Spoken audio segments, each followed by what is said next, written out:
Hey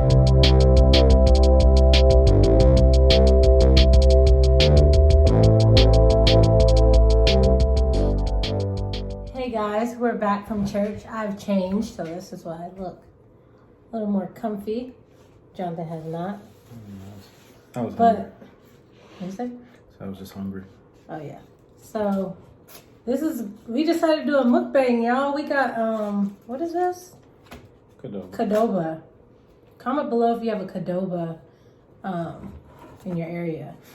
But we just wanted to talk to y'all about what Pastor was really talking about in church, and it was on relationships and love and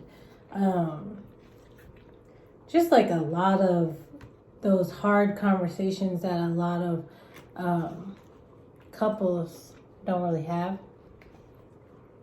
and they're hard but they're necessary, you know. And you also talked about keeping God in the focus of your relationship, taking out your selfish desires or wants or expectations. I think he called them criterias, and talked about living up to God's standards for what a relationship is. I thought that was super important.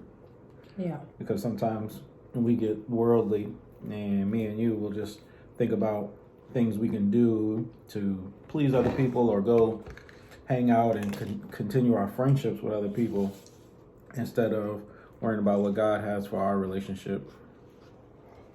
Right.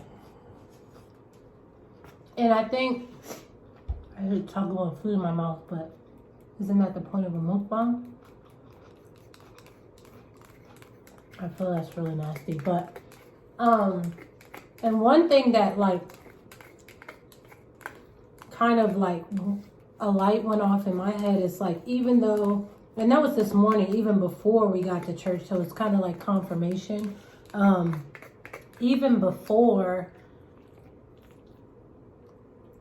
like when you think you're doing well in your relationship, and you could be doing well, everything could be going well and still going well, but there's always work to be done. It's never like, you're always learning something new.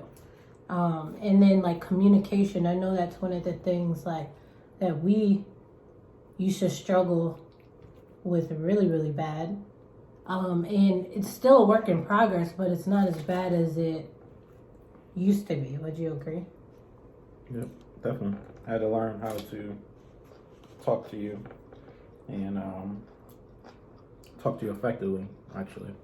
Because sometimes I say things and we're saying the same things, but we're approaching it from different perspectives.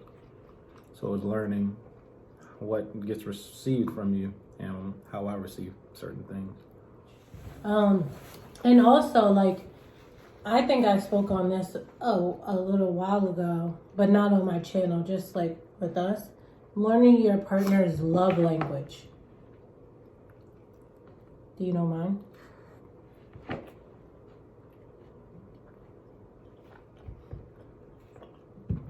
Yes. What is it? I have two. I know. Those words of affirmation.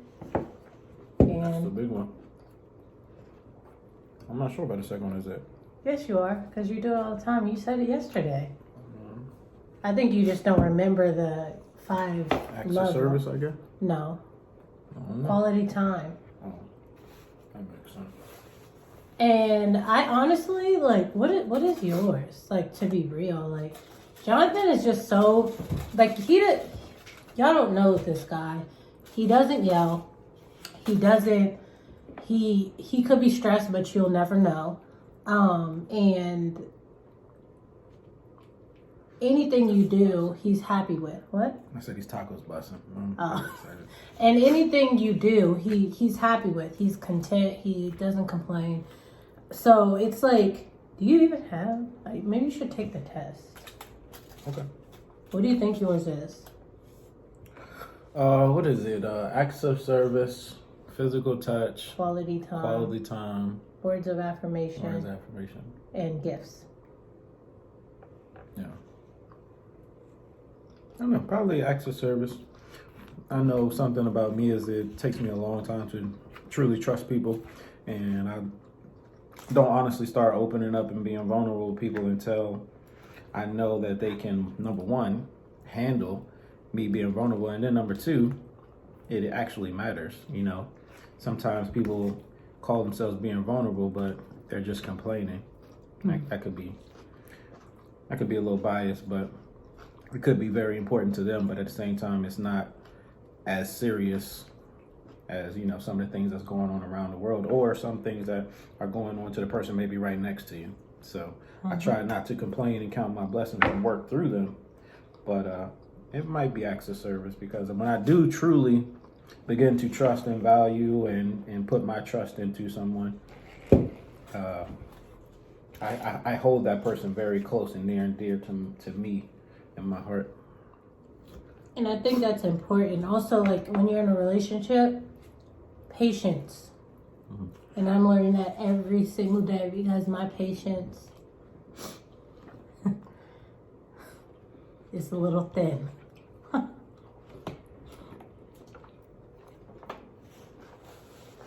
You got no cups, I guess. We need no cups. This is raw and real. Ain't faking for no camera. Also, that's another dish to wash. Anything else you learned, Pastor Wally? Yeah. Trusting your friends and taking advice from other people sometimes will get you in trouble. And not putting the Bible and his expectations and standards on your relationship definitely was a big one I took away. And talking to people, it's not a bad thing to talk to your friends, but you need to talk to people who are also in relationships. You said you taking advice from people. You trying to get married, but you taking advice from people who've been in 14 marriages. Right. Being married is not the issue. Staying married is the issue. Right. Thank you. And I thought that, like... But he also took a survey today. That was a survey we were taking in church. And it was interesting to hear even, you know, church-going people who've been in relationships. We celebrated anniversaries today. Somebody celebrated 59 years of marriage. Other people were 20, 22, 1 year. But the polling response around the church was, is your current relationship or your last relationship healthy, drama, unhealthy, dysfunctional, or glorifying God? Yeah. And 40% said healthy, but then the other, which was almost 50% of the church, I guess it was 37%, but the other 50% of the church said unhealthy, dysfunctional, or drama. And the key on the survey was actually your relationship should be glorifying God or exuberating God's grace. And definitely the entire church missed that one, and so did we. And then he also said some people didn't think outside the box and didn't even understand what that even meant. Yeah, like some people didn't pick glorifying God, but they could have picked that because that's what they aspire or they hope for in their relationship. Yeah. Or they're working towards. What was the other one where Bible was the lowest? Like where do you get your advice from? Your relationship advice from? And I thought that was also interesting. Like, that was like, what was that, the first question? Yeah, that was the first question because it was like friends. Yeah. So the first question was, I need to talk about food in my mouth. Where do you get your relationship or marriage advice from? It was movies and music. It was internet or social media. Friends and family. The Bible, and then... It was like one other one. But everything, the first that ranked the highest was books. Books, yeah. The first that ranked the highest was friends and family. Second was, I think, music and TV. Wasn't there a social media one? Yeah, internet. Oh. Third was it Bible? Yeah, Bible. Which I think people was... Yeah. fluffing. I don't want to call nobody of God's grace a liar, but they was lying in the church. But third was definitely the Bible, and then fourth was internet. we go to a pretty progressive church, and there's a lot of millennials in that church, and I know people take advice and relationship from the IG or YouTube. People probably looking at us talking about, oh, they got the answers. We don't have the answer. We a work in progress. If y'all only knew, We a work in progress. we got into it last night. Not, of course, not like physical or anything, but like we were not seeing eye to eye. We both were talking over each other. Like we heard each other, but we didn't understand where each other was coming from. But that is the beauty in growing, you know, like if you are serious, like, and want to grow with your partner, spouse, boyfriend, girlfriend, then you need to have those hard and sometimes like embarrassing, honest conversations. And because your partner is supposed to be your best friend, your partner is supposed to be someone who, Confident. yeah, someone who you can call on anytime. And also When you're hurting, yeah, you have to have communication. yeah. And I'm like, Jonathan, no, I think we like switch roles because I used to want to like talk about things right then and there. Like in the beginning of a relationship, like if something upset me, I'm very emotional and I don't want to like let it go on a day, you know, and talk about it later. Jonathan, back like 3.5 years ago, would just be like, oh, it's cool, and want to sweep it under the rug. But It's because I was afraid of hurting your feelings. and that's what bothered me the most. Like, I don't want to talk about it later. I want to talk about it now. And now I think like we kind of like switch roles. I'm more so because I'm so emotional, sometimes I can come off like wild Some out the things mouth. are not as big as they seem to be. Yeah, and sometimes I just speak out of reaction, which I'm working on. Sometimes I just talk wild out the mouth because he Not hurt me. disrespectful, though. Not disrespectful, just like, what would you call it? Emotional. Yeah, emotional. We don't speak to each other disrespectfully. We don't curse try not at each other. Yeah, not purposefully. Yeah, we try not to. But now I need a minute to like calm down so that I don't like say something that I don't mean or act irrational. And he's more like, let's just talk it out. Da, da, da.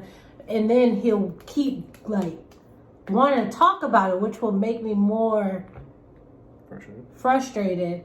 But we're trying to find like a happy medium in between it, because I noticed that at the end of I wouldn't even call them arguments, they're just like we're not seeing eye to eye and we're not communicating well. It's just that I noticed that once it's talked about or once like a couple minutes go by, we're not mad anymore. Usually, like before in the past, I could be mad at him for days. Like I remember one time we were going through it and I didn't speak to him for a whole month. Remember that? Mm-hmm. It was like, and that's crazy because life is not promised. Like, I don't know, like, that's just how you grow in your faith, I guess, because. That's very important, though. Keeping faith and who have putting your expectations on physical or ungodly things, because the one thing that you should be able, if you are a Christian, the one thing that you have to agree on with your partner is your faith. Mm-hmm. If the faith is there and your relationship with God is there, he will definitely step in and, try to correct the other things that you may be struggling with. But the first foundation has to be your faith. Yeah. But also, I think, like, in the church, or not even in the church, when you're in a relationship, or before you get in a relationship, let's talk about that. You need to find someone who can balance you out, who's equally yoked, and it just all comes with spiritual growth. You'll find, and I keep talking about this, finding a church home that helps you grow. That's super important. I keep talking about that Bedside Baptist. I'm just starting to see that though. I'm just like, in dating you, and we started going to a new church. How much it has challenged me to grow in my thinking. Number one, with faith, but just thinking about how much faith plays an important part on everything that I do, and not just waking up and going to church just because I'm supposed to, but living my life according to more principles and re-establishing those principles in my day-to-day life. Right. Having a good pastor, though, makes the world a difference for me. It's not about the praise and worship. It's about me teaching something and being able to apply it to my life. And you said something earlier, is making the message relatable. It has to be relatable in anything you do. I have to be able to apply those messages in the Bible and also apply it to my modern or current day life. Right. And like I was saying, like when you develop and grow in your relationship with God, Bedside Baptist is just not going to cut it. No shade to people who, that fits them, but I'm speaking, these are my opinions. These are our opinions, and you might disagree, but when you find a church home, you'll know one that fits you perfectly. You don't want to stay in the bed and watch church anymore.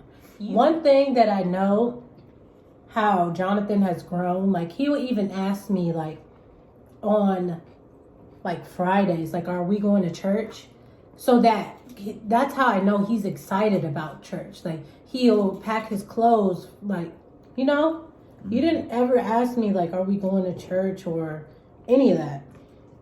So like when you get excited about church, you're not going to want to watch it from the couch or your bed or anything. Like I truly enjoy going to church. I truly enjoy meeting new people in church, and people I really look up to. Before? I really look up to married couples. Like not all married couples, but some of the couples in church who have been married for like years, like. And I think also the church fits our personality Yeah. and our goals. And thank you, Jesus. It's another message he said today about your relationship is you have to be able to find and see your partner's vision and also see yourself in that vision. Not just putting somebody back together because they're broken, but seeing where they're going to be in 10 years and knowing that you can add value to get them to that, and you believe that they will achieve that goal. Right. And that's the same thing we do with the churches. The church is building and growing, but the people that we associated in the church are like-minded, very, focused on God, focused on church, and also focused on their career. One of the important things that I find in life is financial security, and there's a huge financial security session going on about praising your finances and also having healthy finances in your relationship with one God and also with your relationship And what with that each looks other. like and how you can attain and achieve them type of goals. And then one last thing before we end this mukbang, because clearly Jonathan's full. Church hurt. Have you experienced that? No. But a lot of people have. So I just kind of want to touch on it really quick, because that's why a lot of, I think, people our age, and we are 30 years old. Jonathan's 32. A lot of people our age, millennials or whatever you want to call us, use, and I'm going to call it an excuse, and that's how I feel, that they've been hurt by the church, so that's why they stopped going. Or the church they attended only wanted money, and that's why they stopped going.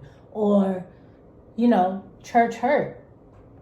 And yeah, but that's also, like I said earlier, you got to find a church that fits you, fits your personality, fits your. Some people don't like to dress up to go to church. Find a church that don't like to dress up. Me, I like to look good and not put on my Sunday best, but I want, to feel good about myself on a Sunday, which is usually a down day. I put my clothes on and go get me look presentable for God. So that's something that was very important to me. When I walked into church, everybody was happy, smiling, nice, and they also welcoming. And they also Even from the looked sorry good. to cut you off. From the parking lot to your seat. Right. How many people? There's at least 6 people speaking to you. Good morning, welcome, enjoy service. Like that makes me feel good. Like There's an energy in the church as well. Even from the little children, like they have Right. sections broken out for toddlers, for middle school, elementary school kids, all the way up to the high schoolers who don't want to sit in the church. We walked into church today and kids were playing Madden before but they church. were congregating together and networking, fellowshipping together, and it was just is an energy in the church that just is infectious. yeah, definitely infectious. And also, if you are also in the DMV, because we also are members of Beyond Church, that is a new up and coming church, and they're doing some great things as well. I will bring you guys along for church service at Beyond as well. It's just one of the main churches that we attend when we don't have service for Beyond, and it is that's also been helping us grow, both Beyond and Kingdom Fellowship. So I wanted to add that in there. But thank you guys so much for watching, tuning into my first mukbang. If you want to see more mukbangs with Jonathan and I, talking about, I don't know, relationship, love, struggles, like we're still learning, but we know that God has chosen us as examples for others. So thank you guys so much for watching. Please like, comment, and subscribe, and see you later.